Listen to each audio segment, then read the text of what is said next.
जोहार, नमस्कार। मेरा नाम है रोहित कुमार और आप देख रहे हैं झारखंड न्यूज चैनल। वक्त आ चुका है अपना खुद के झारखंड के खबरों को जानने का और उनसे अपडेट रहने का। तो चलिए शुरू करते हैं आज की सबसे महत्वपूर्ण और बड़ी खबर से। संविधान संशोधन विधेयक पेश, विपक्ष ने किया भारी हंगामा। केंद्रीय गृह मंत्री अमित शाह ने बुधवार को लोकसभा में संविधान संशोधन विधेयक 2025, संघ राज्य क्षेत्र शासन संशोधन विधेयक 2025 और जम्मू कश्मीर पुनर्गठन संशोधन विधेयक 2025 पेश किया। इस पर संसद में विपक्ष ने खूब हंगामा किया। विपक्ष ने बिल की कॉपियां फाड़कर गृह मंत्री की तरफ फेंकी। भारी विरोध के बीच मार्शलों को भी हस्तक्षेप करना पड़ा। बाद में गृह मंत्री के प्रस्ताव पर सदन ने तीनों विधेयकों को संसद की संयुक्त समिति जेपीसी को भेजने का निर्णय लिया। इन विधेयकों में प्रधानमंत्री, मंत्रियों और राज्यों एवं केंद्र शासित प्रदेशों के मुख्यमंत्रियों और मंत्रियों को गंभीर आपराधिक आरोप में गिरफ्तार के बाद 30 दिन तक लगातार हिरासत में रखे जाने पर पद से हटाने का प्रावधान है। विपक्ष से असरुद्दीन ओवैसी, मनीष तिवारी, प्रेमचंद और धर्मेंद्र यादव ने विधेयकों को पेश किए जाने का काफी विरोध किया। झारखंड के विद्यालयों में पढ़ाई जाएगी दिसोम गुरु की जीवनी। झारखंड के स्कूलों में दिसोम गुरु शिबू सोरेन की जीवनी पढ़ाई जाएगी। पाठ्यक्रम में उनकी जीवनी, समाज सुधार के प्रयास व उनके संघर्ष को शामिल किया जाएगा। स्कूली शिक्षा एवं साक्षरता विभाग ने प्रस्ताव तैयार किया, प्रक्रिया शुरू की। इस संबंध में विभाग के सचिव उमा शंकर सिंह की अध्यक्षता में बुधवार को बैठक हुई। इसमें पाठ्यक्रम में शामिल किए जाने वाले शैक्षणिक सामग्री के कंटेंट पर विचार किया गया। निर्णय लिया गया कि दिसोम गुरु की जीवनी को कक्षा में 1 से लेकर 12वीं तक में शामिल किया जाएगा। उनकी जीवनी अलग अलग कक्षा में अलग अलग किताब में शामिल की जाएगी। हिंदी, अंग्रेजी, सामाजिक अध्ययन, पर्यावरण विज्ञान विषय में गुरु जी की जीवनी को अलग अलग अध्याय में शामिल किया जाएगा। बैठक में शिक्षा सचिव ने 31 अगस्त तक इस संबंध में ड्राफ्ट फाइनल करने का निर्देश दिया। इसके बाद आगे की प्रक्रिया पूरी की जाएगी। अगले सत्र के लिए प्रिंट होने वाली किताब में इसे शामिल किया जाएगा। इससे पहले अगर आप हमारे झारखंड न्यूज चैनल को सब्सक्राइब नहीं किए हैं तो हमारे चैनल को सब्सक्राइब कर लें और साथ में बेल आइकन को भी दबा दें ताकि झारखंड की हर छोटी बड़ी खबर सबसे पहले आप तक पहुंचे। धन्यवाद।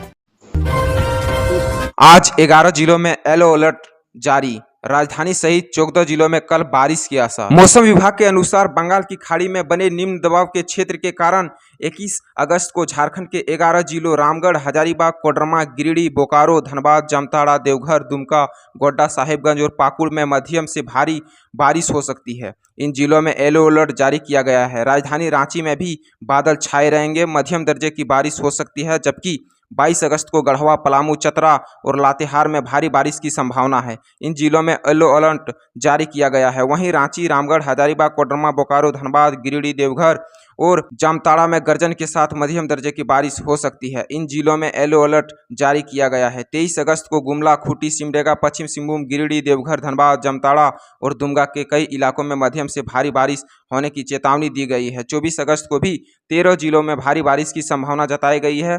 इन सभी जिलों में येलो अलर्ट जारी किया गया है। खुले में मांस मछली बेचने वालों पर केस। खुले में मांस मछली बेचने वाले के खिलाफ रांची पुलिस ने कार्रवाई शुरू कर दी। सुखदेव नगर और पंडरा ओपी क्षेत्र में 11 दुकानदारों के खिलाफ प्राथमिकी दर्ज की गई है। इनके खिलाफ बीएनएस के फूड सेफ्टी एक्ट के तहत प्राथमिकी दर्ज की गई है। इधर लालपुर थाना की पुलिस ने मोराबादी इलाके के बिना लाइसेंस के खुले में मुर्गी काटकर बेचने के आरोप में बुधवार को 5 लोगों पर केस दर्ज किया। केस मोराबादी टीओपी प्रभारी के शिकायत पर दर्ज हुआ है। हाई कोर्ट ने पूछा, रिक्त पदों पर नियुक्ति की क्या स्थिति है? रांची हाई कोर्ट ने दूध सहित अन्य खाद्य पदार्थों में होने वाली मिलावट को लेकर स्वतः संज्ञान में दर्ज जनहित याचिका पर सुनवाई की। चीफ जस्टिस तरलोक सिंह चौहान व जस्टिस राजेश संगर की खंडपीठ के मामले में सुनवाई के दौरान राज्य सरकार का पक्ष सुना।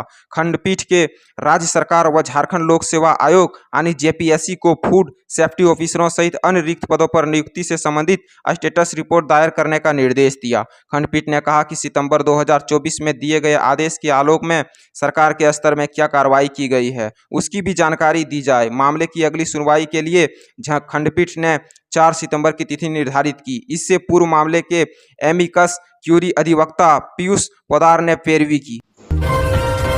अब संसद में गूंजेगी संथाली विश्व की पहली संसद, जहां 22 भाषाओं में होगा अनुवाद। लोकसभा अध्यक्ष ओम बिरला ने मंगलवार को ऐतिहासिक घोषणा करते हुए बताया कि अब लोकसभा की कार्यवाही का अनुवाद संविधान की 8वीं अनुसूची में शामिल सभी 22 भाषाओं में उपलब्ध होगा। पहले यह सुविधा केवल 18 भाषाओं तक सीमित थी, लेकिन अब इससे कश्मीरी, कोंकणी और संथाली को भी शामिल कर दिया गया है। उन्होंने कहा कि हिंदी और अंग्रेजी के अलावा अब तक असमिया, बांग्ला, बोडो, डोगरी, गुजराती, कन्नड़, मैथिली, मलयालम, मणिपुर, मराठी, नेपाली, उड़िया, पंजाबी, संस्कृत, सिंधी, तमिल, तेलुगु और उर्दू में अनुवाद मिलता था। अब संथाली समेत 3 नई भाषाओं को जोड़े जाने से यह सुविधा संविधान से सूचीबद्ध सभी भाषा में सुनिश्चित हो गई है। लोकसभा अध्यक्ष ने जोर देकर कहा कि दुनिया की किसी भी संसद में एक साथ 22 भाषाओं में अनुवाद की व्यवस्था नहीं है। आंदोलन को लेकर किया गया अलर्ट। रांची आदिवासी कुर्मी समाज AKS द्वारा ST का दर्जा देने की मांग को लेकर 20 सितंबर से झारखंड, ओडिशा और पश्चिम बंगाल के जिलों में अनिश्चितकालीन रेल रोको आंदोलन की घोषणा की गई। रेल रोको आंदोलन को लेकर पुलिस अधिकारियों के विभिन्न जिलों के SP को अलर्ट जारी किया। जिलों के SP को कहा गया कि वह आंदोलन के दौरान विशेष सुरक्षा बरतें। वह अपने स्तर से प्रशासनिक सतर्कता और कड़ी निगरानी रखें, जिससे किसी व्यवस्था बनाए रखने के लिए जरूरी कार्रवाई की जाए। पुलिस अधिकारियों को सूचना मिली है कि अगर आंदोलन के दौरान कोई ट्रेन रोकी जाती है तो उससे विधि व्यवस्था की समस्या होने से इनकार नहीं किया जा सकता है। इसलिए सुरक्षा की तैयारी को लेकर अलर्ट रहने के लिए कहा गया है। रेलवे पुलिस को भी सुरक्षा को लेकर निर्देश दिए गए हैं ताकि विभिन्न रूटों पर ट्रेन परिचालन के दौरान विशेष सावधानी बरती जाए, साथ ही सुरक्षा व्यवस्था के तहत निगरानी रखी जा सके। ऑनलाइन नहीं बनाई हाजिरी, 1625 शिक्षकों को जारी हुआ नोटिस। जिला शिक्षा पदाधिकारी विनय कुमार ने ऑनलाइन हाजिरी नहीं बनाए जाने पर 1625 शिक्षकों को नोटिस जारी किया। नोटिस में DO ने कहा कि उन्होंने सोमवार को जिला परियोजना कार्यालय में MIS सेक्शन का निरीक्षण किया। इस दौरान पाया कि ई-विद्या वाहिनी के माध्यम से जिले के सरकारी व मान्यता प्राप्त अल्पसंख्यक विद्यालयों में कार्यरत 1625 शिक्षकों द्वारा ऑनलाइन हाजिरी नहीं बनाई गई है। रातू में चोरों का आतंक, बंद घरों को बना रहे निशाना। रातू थाना क्षेत्र में चोरों का आतंक बढ़ गया है। रात हो या दिन में भी लोग अपने घरों के महफूज नहीं हैं। ऐसा कोई दिन नहीं है जिस दिन रातू थाना क्षेत्र में चोरी की घटना नहीं हो। चोरों ने थाना क्षेत्र के कटहल मोड़ स्थित गोकुल नगर निवासी अर्चना कुमारी के घर को भी निशाना बनाते हुए घर का ताला तोड़कर चोरी की। चोरों ने नगद 50,000 रुपये समेत सोना चांदी के महंगे जेवरात ले गए। जानकारी के अनुसार पीड़िता अपनी मां के श्रद्धाक्रम में शामिल होने के लिए सपरिवार 12 अगस्त को अपने मायके बक्सर बिहार गई थी। तभी उनके पड़ोसी ओम प्रकाश ने फोन पर घर का ताला टूटे होने की सूचना दी। सूचना मिलने पर पीड़िता परिवार जब घर लौटा तो देखा कि घर का कपड़ा और ट्रंक टूटा पड़ा है और पूरा सामान अस्त व्यस्त है। पीड़िता के अनुसार चोरों ने नगद 50,000 रुपये नगद समेत सोना का झुमका और चांदी का पायल समेत लाखों की संपत्ति ले गए। अबुआ आवास योजना निराशा का प्रतीक। रांची भाजपा के प्रदेश प्रवक्ता प्रतुल सहदेव ने कहा कि अबुआ आवास योजना गरीबों के लिए छत का सपना नहीं बल्कि निराशा का प्रतीक बन गई है। सरकार ने 2026 तक 8 लाख पक्के मकान देने का वादा किया, लेकिन अब तक 15% ही लक्ष्य की प्राप्ति हो पाई। उन्होंने कहा कि हेमंत सरकार ने फाइलों में तो 6.5 लाख मकानों की स्वीकृति दिखा दी, लेकिन स्थिति यह है कि गरीबों के घर आधे अधूरे खड़े हैं। अवैध रूप से बालू का उठाव और खनन मामले में राजेश राम रांची से गिरफ्तार।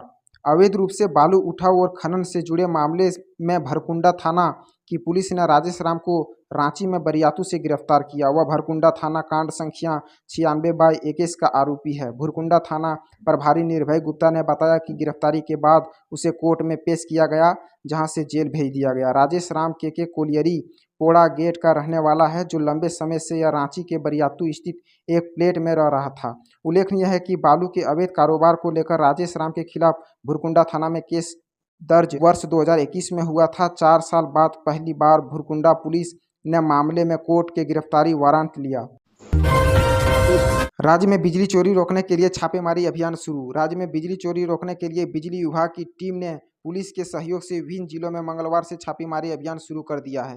पुलिस के अनुसार बिजली चोरी के JBVNL के राजस्व का नुकसान हो रहा है, इसीलिए विभाग द्वारा समय समय पर बिजली चोरी के खिलाफ छापेमारी अभियान चलाया जाता है। मामले में पुलिस से सहयोग की मांग की गई थी। इसके बाद पुलिस मुख्यालय के निर्देश पर सभी जिलों में बिजली विभाग की टीम को सुरक्षा के लिए पुलिस बल उपलब्ध कराए गए। यह बल इसलिए भी उपलब्ध कराया गया था क्योंकि विभाग द्वारा बताया गया था कि 31 मई 2025 को छापेमारी के दौरान टीम पर चौपारण थाना क्षेत्र के हमला हुआ था। छापेमारी के दौरान सुरक्षा व्यवस्था बनी रहे, इसी देखते हुए टीम को पुलिस बल उपलब्ध कराया गया। मैट्रिक इंटर के पंजीयन के लिए अब अनिवार्य होगा एजुकेशन नंबर। राज्य में मैट्रिक एवं इंटर के परीक्षार्थियों के पंजीयन के समय अब परमानेंट एजुकेशन नंबर PEN अनिवार्य होगा। स्कूली शिक्षा एवं साक्षरता विभाग ने इस संदर्भ में झारखंड एकेडमिक काउंसिल को पत्र भेजा है।